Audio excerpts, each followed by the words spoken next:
Good morning, 8th graders. Mr. Franklin here. It is May 13th, 2020, and we're going to continue our discussion on World War II. This is our second to last lesson. Tomorrow will be your last lesson on World War II, and after that on Friday, you're going to take an open resource. Obviously, we don't have books, so it's not going to be an open book test, but open resource test where you're going to take a unit test on World War II, and you can use any of the resources that I've given you. I want to make a couple announcements. Number one, don't forget you must get a 70% or above. If you do not get a 70% or above, Mr. Franklin will not be giving you credit for the work today. You'll get an incomplete. Secondly, number two, second announcement. My office hours are every day at 4 o'clock. I've shared with you the link to that. I will share it again today.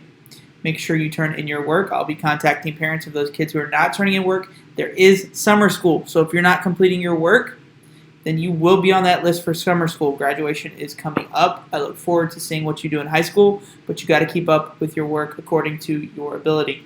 No shortcuts, no excuses. I don't want to hear any excuses about not being able to do work, especially if you haven't reached out to your teachers.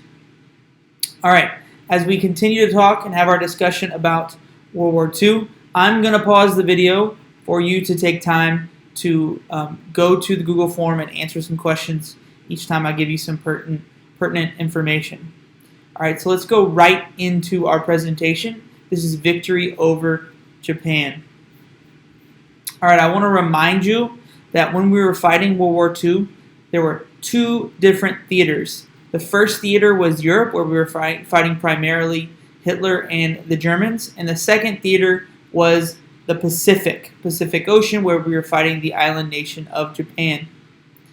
And by 1944, we had essentially defeated Hitler. We had, because of D-Day, invaded Europe, and through a series of arduous battles, pushed them back across the continent, and eventually invaded Berlin, and Hitler committed suicide. So we had what was called VE Day, which was victory in Europe, and now we're looking forward to victory over Japan. Victory over Japan was going to take a major turn, and we were going to secure that victory by the atomic bomb, dropping of the atomic bomb on two Japanese cities, and thus ending the war in the fall of 1945. Go ahead and pause right now, because there is a question on your Google form about what I just said. All right, what was happening in the Pacific Theater at the time? So again, this is part of the two theaters, the European Theater and the Pacific Theater. So Japan was a small, resource-deprived island nation that was expanding its reach throughout the region. They had taken over the Philippines, they had invaded parts of China, including Manchuria, and so the United States was in a battle in the Pacific against the Japanese nation. Now, at this time, we had defeated them in the Philippines at the beginning of the war, which gave us a foothold in the Pacific. What was island hopping? Island hopping was our American strategy for victory in Japan. Japan is an island nation, so we must take island after island as we move closer to the heart of the center of Japan.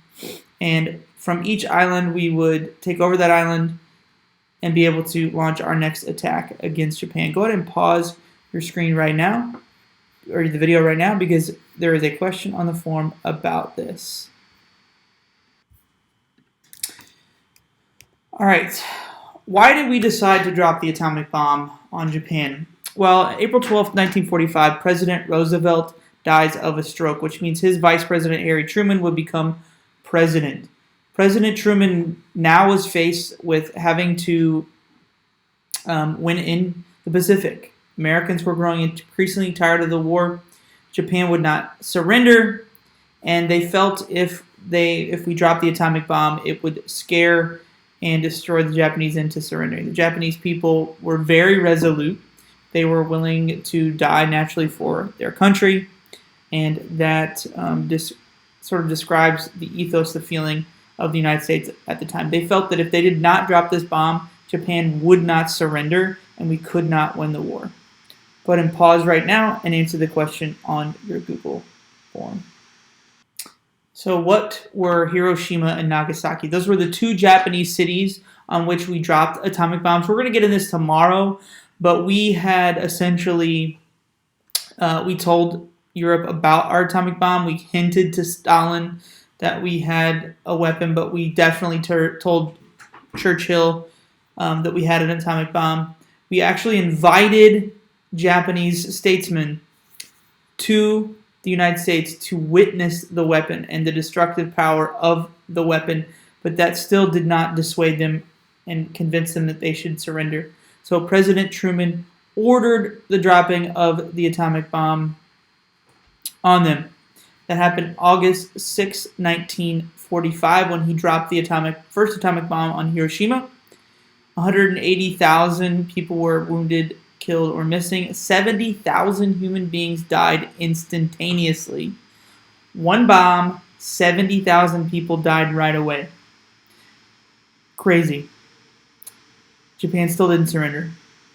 August 9, 1945, we dropped a second atomic bomb on the Japanese city of Nagasaki. So the first city was Hiroshima, the second was Nagasaki.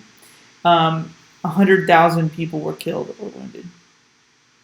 Shortly after, August 15th, 1945, Japan announced their surrender, and of course, the terms of the agreement, like I said, were signed in the fall of 1945. We call that day that they surrendered VJ Day, Victory in Japan Day.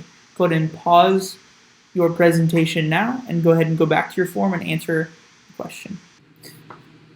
All right, so that is the end of the presentation. Please make sure you read the reading close so you know how we won the war in the Pacific. Secondly, watch the supplemental video. It's going to be very, very interesting. It's going to be about the dropping of the atomic bomb. I do want to show you one more thing. I do want to show you an image of what Hiroshima looked like after the destruction. You can see this is a city. So imagine the city of Chicago, and the only thing standing is this church here, miraculously.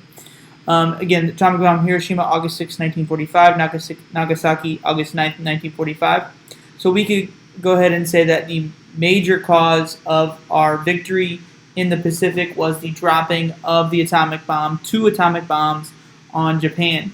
Now, people did debate, disagree, discuss whether or not that was a just action. That's something you're probably going to debate in high school when you get to high school and learn about this topic. But since we're not able to debate each other, we're just going to be focused on learning about the facts.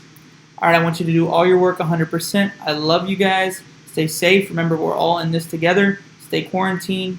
Getting close to the end. We're almost there, guys. Have a good one.